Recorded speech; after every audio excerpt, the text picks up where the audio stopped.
Next question, question number 8. A ball is at a height of 81 meter. A balloon, not ball, sorry. A balloon is at a height of 81 meter and is ascending upwards with a velocity of 12 meter per second. A body of 2 kilogram weight is dropped from it.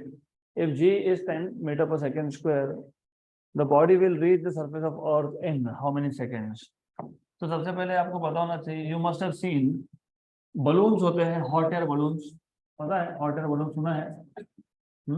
Hot air balloons के नीचे you have a trolley kind of system. इसमें एक trolley का system होता है जिसमें people can also go. Now this balloon, this hot air balloon is at a height of 81 meter with respect to ground. ये जो hot air balloon था, this hot air balloon is at a height of 81 meter with respect to ground. तो ground के respect से इसका जो height है, late us से h, this h is 81 metre और इट इज असेंडिंग अप. ये इंपॉर्टेंट है, इट इज असेंडिंग अपवर्ड. इस बलून में से एक ऑब्जेक्ट को हमने ड्रॉप कर दिया. तो you are dropping an object from this balloon. तो इस बलून से हमने एक ऑब्जेक्ट को ड्रॉप कर दिया, तो it will start falling down. Normally क्या होता है, नॉर्मली जब आप ड्रॉप करते हो तो इनिशियल वेलोसिटी कितना लेते हो? 0. करेक्ट. यहाँ पे 0 नहीं होगा. यहाँ पे 0 क्यों नहीं होगा? क्योंकि ये जिस बलून से ड्रॉप किया वो बलून खुद मूविंग था और इट वाज असेंडिंग अपवर्ड्स. तो you have to understand this. Normally drop या रिलीज ये वर्ड आप जब यूज करते हो तो initial velocity is taken to be 0. यहाँ पे initial velocity is not taken to be 0. तो जितना बलून का स्पीड होगा, कितना बलून का स्पीड है दिया है 12 मीटर पर सेकेंड, उतना होगा इनिशियल स्पीड. तो u इक्वल टू 12 मीटर पर सेकेंड. अब यहाँ पे इसके आगे दो अप्रोच है सॉल्व करने की. बलून कहाँ जा रहा है? टुवर्ड्स ग्रेविटी, मतलब इन द डायरेक्शन ऑफ फोर्स. और ये बलून कहाँ जा रहा था? अपोजिट. तो इनिशियल वेलोसिटी को क्या लोगे? माइनस. राइट. एक हॉट एयर बलून है जो ऊपर जा रहा है, हमने उसमें से एक ऑब्जेक्ट ड्रॉप कर दिया, वो कहाँ जाएगा? नीचे जाएगा. ऑब्जेक्ट का इनिशियल वेलोसिटी 0 नहीं ले सकते हो. क्यों नहीं ले सकते हो? क्योंकि 0 कब होता है? जब फॉर एग्जांपल मैं एक बिल्डिंग के ऊपर खड़ा था, वहां से एक ऑब्जेक्ट को रिलीज कर दिया. रिलीज या ड्रॉप करना मतलब वेलोसिटी 0 होना इनिशियल. यहाँ पे इनिशियल वेलोसिटी 0 नहीं है. क्यों नहीं है? क्योंकि जिसमें से आप ड्रॉप कर रहे हो वो खुद ऊपर जा रहा है. तो इसके आगे अब दो मेथड्स है. अगर आप u को पॉजिटिव लेते हो तो a को, a मतलब एक्सीलरेशन ड्यू टू ग्रेविटी, को नेगेटिव लेना पड़ेगा. Why? Because motion is in the fourth quadrant. Quadrant बताया ना, first second third fourth. x axis के नीचे, x एक्सिस के नीचे मतलब कौन सा क्वाड्रेंट? Third and fourth. तो थर्ड या फोर्थ क्वाड्रेंट में y कोऑर्डिनेट क्या होता है? नेगेटिव होता है. तो बुक टू बुक इसका सॉल्यूशन चेंज होगा, आंसर सेम आएगा, मेथड अलग होगा. कई बुक में बोलेंगे u इज प्लस 12 मीटर पर second and a equal to minus जी. हमने देखा है a इक्वल टू माइनस जी हम लोग कब लेते हैं? कब लेते हैं? जब मोशन इज अगेंस्ट ग्रेविटी. ये हमारा कन्वेंशन है. हर एक बुक का अपना कन्वेंशन होता है, अपने रूल्स होते हैं. कुछ बुक्स में आपको ऐसा बोलेंगे कि a equal to minus g when the motion is going downwards in the direction of gravity. क्यों? क्योंकि ओरिजिन यहाँ पे मान लिया मैंने ओरिजिन, तो मोशन ओरिजिन के नीचे है. ओरिजिन के नीचे मतलब क्या होता है? नेगेटिव होता है. हम वो अप्रोच यूज करते नहीं है. हम क्या करते हैं, अगर motion is in the direction of gravity है, if the motion is in the direction of gravity, I will take g as plus, right? तो u क्या आएगा? माइनस, क्योंकि मोशन है डाउनवर्ड्स और इनिशियल वेलोसिटी है अपवर्ड्स, तो u मिल गया. और s तो पता ही है कितना डिस्टेंस कवर करेगा? 81 मीटर. क्या फाइंड करना है? टाइम. तो आपको u पता है, s पता है, a पता है, और क्या फाइंड करना है? t. तो कौन सा equation? s equal to ut plus 1/2 at square. s की वैल्यू है 81, u की वैल्यू है -12 और t तो आपको फाइंड ही करना है. प्लस हाफ, a की जगह पे क्या आएगा? gt square. तो 81 equal to -12t plus g की value 10/2 is 5t square. Right. Therefore you have 5t square -12t plus 81 equal to 0. ये क्या बन गया हमारा? Quadratic equation. तो क्वाड्रेटिक इक्वेशन को सॉल्व कैसे करोगे? How will you solve this quadratic equation? Values check कर लो। 81 metre correct, 12 correct, 10 correct. 81 minus 12 u s equal to UT plus 1/2 AT square, correct correct 10 correct. कैसे सॉल्व करोगे? -81, ठीक है, -81। अब बताओ सॉल्व कैसे करोगे? दो मेथड है, एक तो फैक्टराइजेशन या फिर याद है कि x equal to minus b plus minus under root of b square upon 2a। तो फैक्टराइजेशन करते आएगा कि आपको 81 5 810 का हाफ 405। ऐसे कौन से दो नंबर है जिसका प्रोडक्ट 405 विथ माइनस 405 हो और उसका एडिशन -12 हो? ऐसे कौन से दो नंबर है? पता है फैक्टराइजेशन कैसे करोगे इसका? कर सकते हो फैक्टराइजेशन? Yes no yes? नहीं, चलो ठीक है, लेट अस से कि you are not able to factorize this, तो you will have to know कि जब आपके पास ax square plus bx plus c का फॉर्म हो इक्वल टू 0, तो रूट्स मतलब x की वैल्यू आती है -b plus minus under root of b square minus 4ac upon 2a। तो यहाँ पे हमारे पास इक्वेशन था 5t square minus 12t minus 81 equal to 0। Compare करोगे तो a मिल जाएगा 5, b मिल जाएगा -12, c मिल जाएगा -81। तो जैसे x फाइंड करते हैं यहाँ पे t फाइंड करोगे, t equal to -b plus minus t equal to -b plus minus under root of b square minus 4ac upon 2a। तो -b minus of -12 plus minus 12 square is 144 minus 4, a की value कितनी है 5, a की value है 5 और c की value कितनी है -81 माइनस ना minus upon 2a upon 2 into a मतलब 2 इंटू 5 इज 10। ठीक है, तो ये आ जाएगा आपके पास minus minus plus plus minus under root of 144 minus और माइनस वापस से प्लस 4 5 20, 81 2 162, तो 1620 प्लस 144 कितना होता है? हाँ बोलो बोलो बोलो बोलो। 1764 अपॉन 10। तो ये पिछले इसमें भी अपॉन 10 करना है, अपॉन 10 दोनों जगह पे रहेगा, डिवाइडेड बाय 10 यहाँ तक क्लियर? तो 1764 का रूट नहीं भी पता हो, एग्जैक्ट तो नहीं पता होगा, what is square root of 1640? What is square of 41?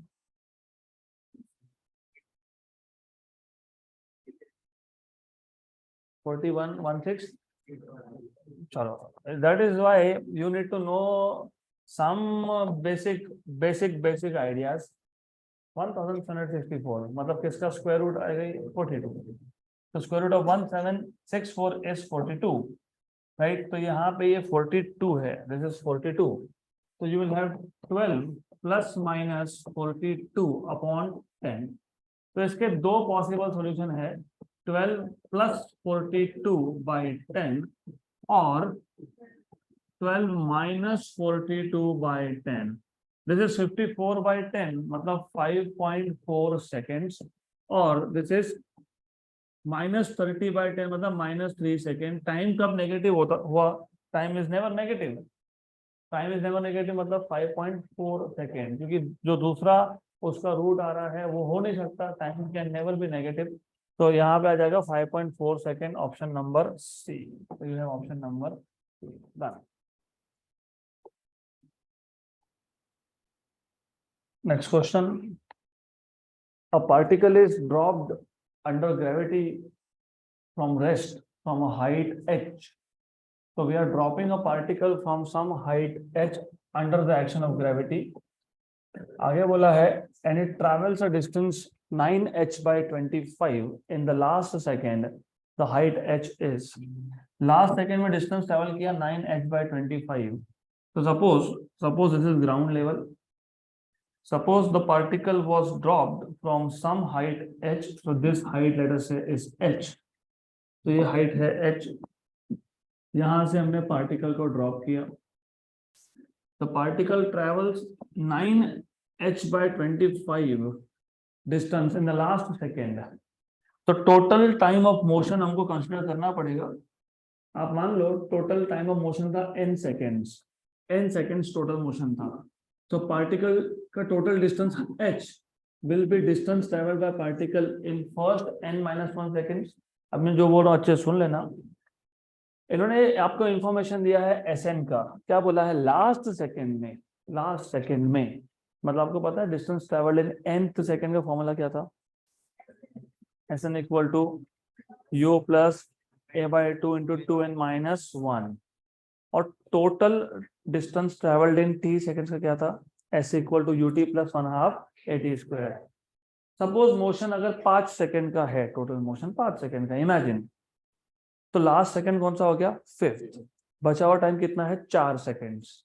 तो जो टोटल डिस्टेंस h ट्रेवल हुआ है वो पार्टिकल ने कैसे ट्रेवल किया है, distance travelled in 4 seconds, total 4 second, and distance travelled in 5th second. Imagine कर रहे हो ना, एक ऑब्जेक्ट को हमने यहाँ से रिलीज कर दिया, टोटल उसको h हाइट कवर करने के लिए 5 सेकेंड लग गए। हमको दिया है 5th सेकेंड में डिस्टेंस कितना, 9h/25, राइट। तो टोटल मोशन क्या रहा होगा, पहले 4 सेकेंड और बाद में लास्ट सेकेंड। तो हम मोशन को 2 पार्ट में डिवाइड कर लेंगे, इमेजिन कर लेंगे पहले 4 second and last second 5th second. हमको ऐसा बोला क्या 5 सेकेंड, नहीं, हमको कुछ भी नहीं बताया, तो हम अज्यूम करेंगे total time of motion is n seconds. तो इस n सेकेंड्स के दो केसेस कैसे करोगे, n-1 seconds plus distance travelled in nth second. तो distance travelled in total time n-1 second, इसको मैं ऐसा करता हूँ, ऐसा ऊपर लिख देता हूँ, क्योंकि सफिक्स में जब लिखते हो यहाँ पे ये क्या होता है, Sn, that is distance travelled in nth second, this is distance travelled in total n-1। तो जस्ट टू अवॉइड कंफ्यूजन, सिर्फ कंफ्यूजन नहीं हो इसके लिए मैं नोटेशन ऐसा यूज कर रहा हूँ, या तो आप ऐसा भी कर सकते हो, ऐसा कर दो, इसको s as a function of n-1 लिख दो। तो just to avoid confusion create मत करना, सिंपल आइडिया है। व्हाट इज s का formula, ut plus 1/2 at²। What is Sn का formula, u plus a/2 2n-1। Particle is dropped बोलना मतलब u इक्वल टू 0, तो ये हो गया 0, और a की वैल्यू आएगी g/2, g की वैल्यू कितनी लेनी है, 9.8, वो बाद में देखेंगे, t², प्लस u की वैल्यू 0, वापस से g/2 2n-1, दोनों में से क्या कॉमन निकाल लेंगे, g/2। t क्या था, t था n-1, तो t कितना है, n-1 है, n-1 सेकेंड, क्योंकि टोटल टाइम ऑफ मोशन है, तो n-1 हमने यहाँ पे लिख दिया, प्लस सेकेंड टर्म में क्या बचा, 2n-1। इसको अभी एक्सपांड करके सॉल्व करो, तो you will have therefore h equal to g/2 n-1 square, मतलब n² minus 2n plus 1 plus 2n-1 plus 2n-1 हो गया, cancel cancel cancel cancel cancel and cancel, तो क्या बचा, n²। तो h equal to gn²/2, equation number 1। पर हमारे पास एक और इंफॉर्मेशन दिया है, distance travelled in last second, Sn is 9h/25। therefore Sn, what is Sn, अभी बताया मैंने, u plus a/2 2n-1 equal to 9h/25, तो 9/25 into h, but what is h, g n²/2। यहाँ तक क्लियर। लेकिन u की वैल्यू क्या थी, 0, u की वैल्यू 0 थी, तो यहाँ पे u की वैल्यू की जगह पे डालोगे 0, और a क्या था, g, a is equal to g, तो ये a जो है this becomes acceleration due to gravity, तो दिस इज g। यहाँ पे भी एक g है और यहाँ पे भी एक g है, तो क्या हो जाएगा, ये कैंसल, और 2 भी क्या हो जाएगा, cancel cancel cancel cancel and cancel. तो what you will have here is, क्या रहेगा, 2n-1 equal to 9n² upon 25। Right. अब या तो क्वाड्रेटिक इक्वेशन बना के सॉल्व कर लो, क्योंकि वही बन सकता है, you can only make a quadratic equation, right. तो बना लो फिर इसको क्वाड्रेटिक, मल्टीप्लाई कर दो। 9n² equal to 25 into 2 is 50n minus 25. Therefore, you have 9n² minus 50n plus 25 equal to 0. Correct. या तो फैक्टराइज करो, या तो फिर I have told you minus b plus minus root of b square minus 4ac upon 2a, या उसके अलावा भी एक मेथड होता है, थोड़ा कॉम्प्लिकेटेड है ऑफ कोर्स। ये जो ऑप्शंस है, और ये ऑप्शन एक एक करके यहाँ पे सब्स्टिट्यूट करके देखना, जिसके लिए लेफ्ट हैंड साइड की वैल्यू 0 आ गई, दैट इज करेक्ट आंसर। थोड़ा कॉम्प्लिकेटेड है क्योंकि चार ऑप्शन चारों चेक करना पड़ेगा। तो what you will do in this case, क्या करोगे? 9n² माइनस 50n प्लस 25 कैसे करोगे? हाँ हाँ, -45 एंड -5, ठीक है, गुड। तो फैक्टर्स भी कर सकते हो। तो 9n² minus 45n minus 5n minus minus और ये प्लस, बराबर, प्लस 25 इक्वल टू 0। तो देयरफॉर बराबर है ना? ओके गुड, 25 9 टू 25 45 बराबर है, करेक्ट है। तो therefore you will have from here you can take out 9n common, क्या बचेगा? n minus 5। यहां से क्या कॉमन निकालोगे? -5 कॉमन निकालोगे, क्या बचेगा? n minus 5 equal to 0। Therefore you will have 9n minus 5 equal to 0 or n minus 5 equal to 0. So you will have n equal to either 5/9 or you will have n equal to ना, दोनों में से एक, right. आपको क्या पूछा था? आपको पूछा था व्हाट इज द हाइट, और हाइट का इक्वेशन हमने डिराइव करके रखा क्या ऑलरेडी? Yes, gn²/2। तो but h is equal to gn²/2, g की वैल्यू 9.8 बोला है हमको, बाई 2, n², 5²। एक एक करके देखो जो आएगा वो 25 into 9.8, मतलब 25 into 10, roughly speaking. What is 25 into 10? What is 250/2? 125. तो 25 into 9.8/2, ये 125 से थोड़ा सा कम आना चाहिए, 122.5 तो है आंसर में। तो n equal to 5 is the correct value. तो यहाँ पे आपको मिल जाएगा। और वैसे भी ये क्यों नहीं ले सकते, क्यों नहीं ले सकते? n is time in second, fraction of second नहीं, इन सेकेंड। तो ये क्या है? ये फ्रैक्शनल वैल्यू है, तो ये नहीं ले सकते। आप क्या लोगे? इंटीजर वैल्यू लोगे। तो यहाँ पे आपको मिल जाएगा 122.5 मीटर। तो total height h is 122.5, option number B.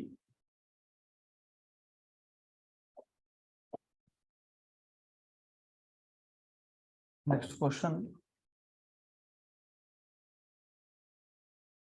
Body starts from origin, starts from origin मतलब at t equal to 0, x equal to 0। Start मतलब t equal to 0, from origin मतलब x इक्वल टू 0। तो पहले ही 4-5 word में बहुत सारा hidden information था। And move along x axis such that velocity at any instant is given by, velocity as a function of time आपको दिया है, कितना दिया है? 4t³ minus 2t, where t is in second, v velocity is in meter per second. What is, आपको पूछा है what is the acceleration of the particle when it is 2 meter from the origin। मतलब जब particle origin से 2 metre distance पे होगा तो उसका एक्सेलरेशन कितना होगा? This is what they are asking you, what is the acceleration when the particle is at 2 metre from the origin. आपको वेलोसिटी का एक्सप्रेशन दिया है, वेलोसिटी का एक्सप्रेशन है v equal to 4t³ minus 2t। यहाँ से आपको a मिल जाएगा, a इज dv/dt। तो a इक्वल टू dv/dt, लेकिन डेरिवेटिव लोगे तो 4 कांस्टेंट, t³ का डेरिवेटिव कितना होता है? dt² माइनस 2 कांस्टेंट, और t का डेरिवेटिव कितना होता है? 1। तो a आ जाएगा आपके पास 12t² माइनस 2। यहाँ तक तो ठीक है। अब इसके आगे प्रॉब्लम क्या है कि आपको ऐसा नहीं बोला ना what is acceleration when the time is 2 second, they are asking you what is the acceleration when the distance is 2 metre, मतलब x की वैल्यू दी है, बराबर। तो आपको ये देखना पड़ेगा कि जब x इक्वल टू 2 मीटर था, पार्टिकल स्टार्ट कहाँ से हुआ? ओरिजिन से। ए कहाँ पूछा है? जब पार्टिकल कहाँ पे हो? 2 मीटर पे। ए किसका फंक्शन है? टाइम का। तो हमको क्या फाइंड करना पड़ेगा कि 2 मीटर डिस्टेंस पे पार्टिकल कब पहुंचा, कितने टाइम के बाद पहुंचा। मतलब अगर आपको टी का वैल्यू मिल गया तो क्वेश्चन सॉल्व। तो अब वेलोसिटी का एक्सप्रेशन क्या था हमारे पास? वेलोसिटी का एक्सप्रेशन था 4t³ माइनस 2t। मैंने आपको बताया था अगर आपके पास डिस्प्लेसमेंट का इक्वेशन है तो आप डेरिवेटिव लेते हो, वहां से क्या मिल जाता है? वेलोसिटी। अगर आपके पास वेलोसिटी का इक्वेशन है तो क्या करना पड़ता है? इंटीग्रेट।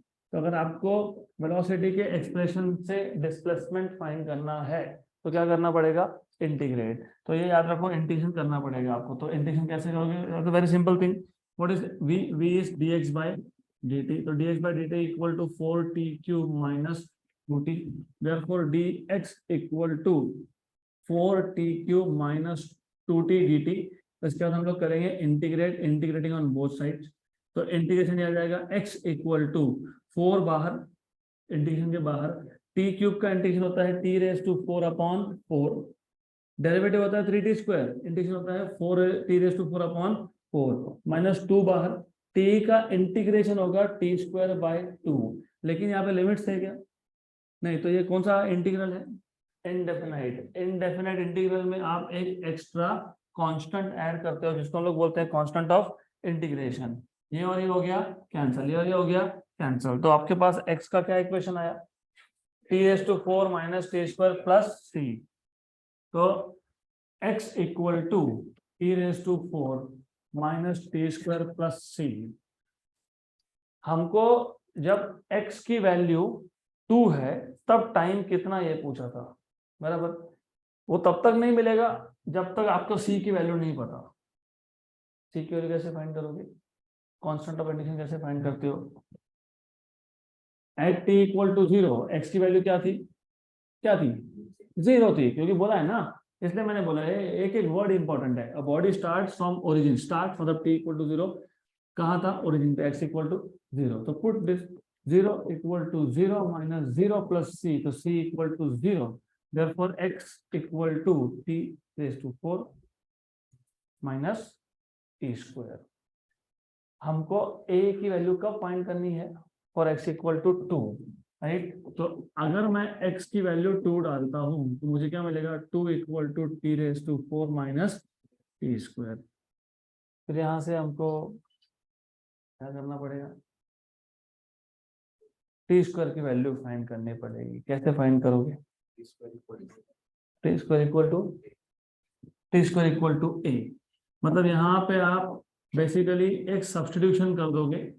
क्यों सब्स्टिट्यूशन करोगे? हमको क्वाड्रेटिक के सॉल्यूशन पता है, ax² plus bx plus c। हमको ax⁴ plus bx² plus c उसका नहीं पता। ये क्या है? ये क्वाड्रेटिक के स्क्वायर है। तो एक काम करो, सब्स्टिट्यूशन करो। Let t⁴ equal to some constant b बोल देते हैं इसको। b बोलना है b बोलो, c बोलना है c बोलो, d बोलना है d बोलो। दो टाइप के सब्स्टिट्यूशन है। मैं t² को सब्स्टिट्यूट कर देता हूँ, तो t² equal to late us से d। तो क्या बन जाएगा? ये t⁴ मतलब d का स्क्वायर माइनस t² मतलब d माइनस 2 इक्वल टू 0। इसका -2 प्लस 1, तो you have d² minus 2d plus d, minus 2d plus d minus d, -2 equal to 0। तो d² माइनस 2d, d निकाल लो कॉमन तो क्या बचा? d माइनस 2 प्लस 1 निकाल लो common तो क्या बचा? d minus 2 equal to 0। Therefore you will have d minus 2 equal to 0 और you will have d plus 1 equal to 0, क्योंकि यहाँ पे कुछ नहीं, मतलब कौन है? 1 है। तो d की वैल्यू कितनी आ गई? 2 और d की वैल्यू कितनी आ गई? -1। लेकिन d कौन था? टाइम स्क्वायर था। तो टाइम स्क्वायर इक्वल टू 2 या फिर टाइम स्क्वायर इक्वल टू -1, ये तो हो नहीं सकता। टाइम नेगेटिव नहीं होता तो टाइम का स्क्वायर है, रूट लोगे तो इमेजिनरी बन जाएगा। रूट लोगे तो टाइम इज इमेजिनरी आए, तो time is never imaginary, it is real quantity. तो t इक्वल टू कितना आ गया? √2। तो t इक्वल टू √2 सीधा सीधा कहाँ डालेंगे? क्या फाइंड करना था आपको? a। तो a का एक्सप्रेशन क्या था? a क्या था? 12t² minus 2। तो 12 t² कितना? t² 2 right. तो टी स्क्वायर इज 2, तो 12 इंटू 2 24 माइनस 2 मतलब कितना 22 मीटर पर सेकेंड स्क्वायर। तो आंसर शुड बी 22 मीटर पर सेकेंड स्क्वायर है गया ऑप्शन नंबर बी। अब वापस से अप्रोच समझ लो, इस क्वेश्चन का अप्रोच समझना ज्यादा इंपॉर्टेंट है, सॉल्व तो होते रहेगा। आपको वेलोसिटी दिया as a function of time, आपको पूछा है ए, तो जैसे ही एक्सीलेरेशन पूछा तो पहला पहला दिमाग में इक्वेशन आता है डीवी बाई dt। तो वहां से ए तो मिल गया, लेकिन ए मिला as a function of time. आपको इंफॉर्मेशन क्या था, आपको इंफॉर्मेशन था डिस्प्लेसमेंट का। आपको क्या पूछा है कि जब पार्टिकल का डिस्प्लेसमेंट 2 मीटर होगा तब ए कितना है, ऐसा नहीं बोला 2 सेकंड के बाद ए कितना है। तो आपको पहले फाइंड करना पड़ेगा कि पार्टिकल 2 मीटर डिस्टेंस पे पहुंचेगा कितने टाइम के बाद। तो वो करने के लिए हमने v के इक्वेशन को इंटीग्रेट करके x का इक्वेशन बनाया, लेकिन x का इक्वेशन में हमारे पास एक कांस्टेंट ऑफ इंटीग्रेशन आया। कांस्टेंट ऑफ इंटीग्रेशन कैसे फाइंड करते हो, बाय नोइंग इनिशियल कंडीशन। क्या था initial condition, t equal to 0 पे x क्या था 0, तो c क्या मिल गया 0। तो x equal to t raise to 4 minus t square. आपको a कब पूछा है, at x equal to 2 metre, तो put x equal to 2 metre. तो एक क्वाड्रेटिक इक्वेशन बन गया। इस क्वाड्रेटिक इक्वेशन को सॉल्व करके t की वैल्यू मिल गई, और ये t की वैल्यू कहाँ जाएगी, a के इक्वेशन में जाएगी 12t स्क्वायर माइनस 2। तो 12 इंटू 2 24 माइनस 2 इज 22 मीटर पर second square of course. Next question, a particle travels 10 meter in first 5 seconds, that is 5 seconds. So particle travels 10 meter in the first 5 seconds. आगे बोला है 10 metre in next 3 seconds. पहले 5 second में 10 metre, अगले 3 second में 10 metre, मतलब particle is accelerating. Speed बढ़ेगा तब ऐसा होता है ना। assuming constant acceleration, see there is acceleration but it is constant, तो speed is increasing. What is the distance traveled in the next 2 seconds? अगले 2 सेकेंड में कितना डिस्टेंस ट्रेवल होगा। तो यहाँ पे टोटल 3 केसेस बनते हैं, 0 से 5 सेकेंड, 6 से 8 सेकेंड, 9 एंड 10 सेकेंड। 2 मेथड्स है सॉल्व करने के, depends on how you can think of the question. मैं यहाँ पे एज यूजुअल, अगर आपको याद होगा जब ऐसे टाइम इंटरवल दिए थे 0 से 4, 5 से 8, तो हमने 2 केसेस लिए थे 0 to 4 and 0 to 8, right, 0 to 5 and 0 to 10। तो नॉर्मली मेरा अप्रोच वैसा ही रहता है, I do not find out what is the final velocity after first case. उससे मैं क्या करता हूँ, मैं 2 केसेस में, केस 1 जैसे अभी आपको बोला है, पहले केस में टोटल टाइम कितना है 5 सेकेंड, 0 से 5 सेकेंड, डिस्टेंस ट्रेवल कितना हुआ 10 मीटर। तो यहाँ से S1 equal to U1 T1 plus half A1 T1 square, लेकिन एक्सेलेरेशन कांस्टेंट है, मतलब A1 इक्वल टू A2 है, तो मैं इसको A ही लिखूंगा। S1 कितना था 10, U1 हमको पता नहीं, इनिशियल वेलोसिटी पता नहीं, तो U मान लेंगे। टाइम कितना है 5, तो ये कितना आ गया 5U, प्लस A की वैल्यू नहीं पता हमको, तो A/2, और A/2 this is how much 5 square. अब यहाँ पे 10, ये 5 यहाँ से कॉमन निकल गया, क्योंकि यहाँ पे भी 5 है, यहाँ पे भी 5 है, तो ये A/2 इंटू आ गया 5, ये 1 सा हो गया 2 सा, राइट। तो 2 equal to U plus 5A/2 multiply by 2 कर लो, 2 2 सा 4, 4 इक्वल टू 2U, क्योंकि मल्टीप्लाई बाय 2 करोगे तो दोनों साइड पे करना पड़ेगा आपको, प्लस 5A। ये आ गया इक्वेशन नंबर 1। अगर आपके पास 2 अननोन हो तो 2 इक्वेशन चाहिए सॉल्व करने के लिए। यहाँ पे 2 अननोन है, U और A दोनों अननोन है, लेकिन इक्वेशन एक है, तो दूसरा बनाओ। दूसरा कहाँ से बनेगा, केस 2 से बनेगा। तो एक बार आपको प्रोसेस समझ में आ गया ना, ये क्वेश्चन सॉल्व करना is so simple. You do not need any kind of reference book और something like that to know how what is the approach, कुछ नहीं है। अभी आपके ऊपर, अगला 3 सेकेंड मतलब 6 7 8, या फिर टोटल टाइम मैं तो लूंगा इसको 8 सेकेंड, 0 to 8। पहले 5 सेकेंड और अगले 3 सेकेंड। पहले 5 सेकेंड में डिस्टेंस कितना था 10 मीटर, अगले 3 सेकेंड में कितना है 10 मीटर, तो टोटल कितना है 20 मीटर।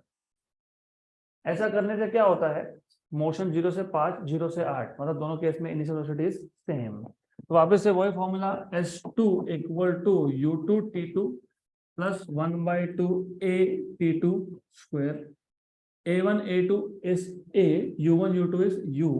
ये कितना आ गया 20, ये टाइम कितना है, बड़बड़ बिल्कुल नहीं, ये टाइम कितना है 8, और ये कितना है u, तो कितना आ गया 8u प्लस 1/2a, ये कितना है 8, 8 स्क्वायर कितना होता है 64, 1 जा एंड 32 जा, क्या कॉमन निकलेगा सब में से 4, 4 कॉमन आएगा ना, यहाँ से तो आप 8 भी कॉमन निकाल लो, 8 कॉमन, ठीक है, लेकिन फिर कैंसिलेशन करते वक्त you have to face some problem, तो मैं 4 ही कॉमन निकालूंगा, 4 निकालूंगा तो 2u बचेगा, यहाँ पे क्या बचेगा 8a, ये 1 जा और ये 5 जा, तो ये सेकंड इक्वेशन मिल गया, 5 equal to 2u plus 8a, equation number 2। अब इक्वेशन 2 को इक्वेशन 1 को इक्वेशन 2 में से सब्ट्रैक्ट कर लो, इक्वेशन 2 माइनस इक्वेशन 1, तो 5 equal to 2u plus 8a equation 2 है, और वो था 4 equal to 2u plus 5a, minus minus and minus, ये 1 ये 0 और ये 3a, तो a इक्वल टू 1/3 मीटर पर सेकेंड स्क्वायर, तो a की वैल्यू मिल गई 1/3 मीटर पर सेकेंड स्क्वायर, a की वैल्यू मिल गई। अब आपको पूछा है, you have been asked what is the distance traveled in the next 2 seconds, मतलब 9th and 10th सेकेंड, बराबर, करेक्ट। अब मोशन को थोड़ा इमेजिन करना पड़ेगा, वेल बाय द वे पहले तो a की वैल्यू से u फाइंड कर लो, तो put a equal to 1/3 in either of the equation number 1 या 2, जहां सब्स्टिट्यूट करना है वहां कर दो, 5 equal to 2u plus 8/3 multiply by 3, तो 15 equal to 6u plus 8, shift 15 minus 8 is 7, 6u, u equal to 7/6 metre पर सेकेंड। तो लग रहा है नंबर गलत दिख रहे हैं, लेकिन ठीक है, फाइनल आंसर पता देगा कि कैलकुलेशन सही थे कि गलत थे, तो we will check at the last, not now. अब मोशन को इमेजिन करना बहुत ज्यादा इंपॉर्टेंट है, क्योंकि अगर मोशन को इमेजिन कर पाओगे तो ही क्वेश्चन सॉल्व हो पाएगा। इमेजिन 0 से 5 सेकेंड तक ये डिस्टेंस था, लेट अस से s1, उसके बाद 0 से 8 सेकेंड तक ये डिस्टेंस हमने क्या लिया s2, total time of motion था 10 second, total time of motion था 10 सेकेंड। मान लेते हैं कि 10 सेकेंड में जो टोटल डिस्टेंस है इसको मान लेते हैं s, बराबर, करेक्ट। या अगर और भी क्लियर करना है आपको तो बता देता हूं मैं, what is total distance s, नहीं s1 प्लस s2 नहीं, s1 प्लस s2 नहीं हो सकता, गलत है ये, थोड़ा सा सोचो। चलो ठीक है, मैं फिर थोड़ा और सिंप्लीफाई कर देता हूँ। एक काम करो, टोटल टाइम कितना है 10 सेकेंड है, पहले 5 फिर 3 फिर 2, पहले 5 में s1 बोला, पहले 8 में s2 बोला, बचा कितना आखिरी के 2, इसको मैं एक काम करता हूँ, इसको मैं बोलता हूँ s9 10, s9, 10। अब total distance s will be s2 plus s9 10। अब बोलोगे s1 क्यों नहीं लिया, अरे s2 टोटल 8 सेकेंड है, तो 8 में 5 सेकेंड तो हो ही गए ना, पहले 5 सेकंड में 10 था, अगले 3 सेकंड में 10 था, तो 8 सेकंड में कितना था 20, लिखा गया है, हमने 20 लिखा गया यहाँ पे, लिखा, तो 8 सेकंड में पहले 5 सेकंड काउंट होते ही है ना, कि नहीं होते हैं ना, तो फिर डबल क्यों लिखना है, फिर s1 को भूल जाओ, इधर से छोड़ दो इसको, तुमको कंफ्यूजन क्रिएट होगा, तो मैं इसलिए एक ही मेथड बताऊंगा, just one method, is this clear. तो टोटल 10 सेकेंड इस distance in first 8 second plus distance in last 2 second, मतलब 9 and 10 second, so distance in last 2 seconds is total distance minus distance traveled in 8 seconds। अब total distance कैसे find करते हो, s equal to ut plus 1/2 at square, तो s equal to ut plus 1/2 at square, तो total 10 second में distance कितना travel है, u कितना है 7/6, टाइम कितना है 10, प्लस a कितना है 1/3, टाइम कितना है 10 का स्क्वायर इज 100, गुड। अभी ये क्या है 6 है, ये क्या है 6 है, ऊपर क्या है यहाँ क्या है 10 का स्क्वायर, तो यहाँ पे क्या था 10 का स्क्वायर, तो दोनों में से तो 10/6 तो आ गया कॉमन, 10/6 कॉमन आ गया, तो यहाँ किधर आया 7, यहाँ पे कितना आया 10, बराबर, राइट। तो this is nothing but 3 and 5, how much is this 17, 5 कितना होता है 85, तो 85/3 metre, 85/3 metre was the distance travelled in total 10 seconds. हमको क्या चाहिए था? Distance travelled in 9, 10, 10। ये कितना था total distance minus distance travelled in 8 seconds. Total distance in 10 seconds कितना है? 85/3 और S2 कितना था? 20 बराबर। तो 85 माइनस 60 अपॉन 3 तो 25/3। 25/3 is 8.33 है ना। 24/3 is 8 तो 25/3 is 8.33 मीटर। तो दोनों में से एक ऑप्शन आना चाहिए 8.3 option number A.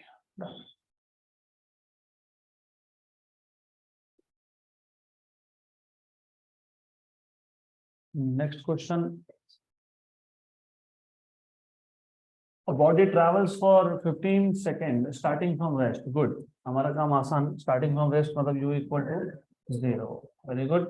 So body starting from rest travels total 15 seconds. Total time of motion is 15 seconds with constant acceleration. ये भी अच्छी बात है, मतलब a की वैल्यू भी constant है। If it travels distances s1, s2, s3 in first 5 second 5 and next 5 second, मतलब 0 से 5 सेकंड में S1 डिस्टेंस, 6 to 10 सेकंड में S2 डिस्टेंस और 11 to 15 में S3 distance respectively. The relation between S1, S2 and S3 is. तो S1, S2 और S3 का relation क्या है ऐसा आपको पूछा है। तो दिमाग में रखना हमेशा U 0 है, A सेम है, U is 0, right, U is 0 याद रखना। तो S equal to UT plus 1/2 AT square. अब वापस मैंने आपको बताया था दो मेथड यहाँ पे वापस आ जाएंगे। I will solve from 0 to 5, 0 to 10 and 0 to 15, right. काम थोड़ा सा आसान होगा इसमें। तो पहले केस में जब आप 0 to 5 देखते हो, केस 1 0 to 5 सेकेंड्स मतलब total time is 5 seconds basically, right. तो in this case S1 equal to U कितनी वैल्यू? 0। 1/2 AT1 स्क्वायर, टी मतलब 5, 5 का स्क्वायर 25, तो S1 equal to 25A/2। Case 2, case 2 में 6 से 10 सेकेंड नहीं सॉल्व करूंगा, मैं सॉल्व करूंगा 0 से 10 सेकेंड्स तक, 0 to 10 सेकेंड्स। अब यहाँ पे थोड़ा सा आपको केयरफुल रहना है। Distance travelled in first 5 second was S1, in the next 5 second was S2। तो total distance from 0 to 10 seconds will be S1 plus S2। तो यहाँ पे S की वैल्यू आएगी S1 प्लस S2। तो S equal to UT plus 1/2 AT square वापस से apply कर दोगे। S है S1 प्लस S2, U की वैल्यू 0 है और ये हाफ A तो सेम था दोनों केसेस में। T की वैल्यू 10 है, 10 स्क्वायर कितना होता है? कितना होता है? 100। तो ये आ जाएगा 100 A/2 मतलब 50A। तो S2 equal to 50A minus S1, लेकिन S1 कितना है? 25/2। तो ये 50A माइनस 25A/2 कितना आएगा? 75A/2, क्योंकि cross multiply 2 into 50 100, 100 minus 25 is 75। तो S2 कितना आ गया? 75A/2। मैं 75 को 25 into 3 लिख सकता हूँ क्या?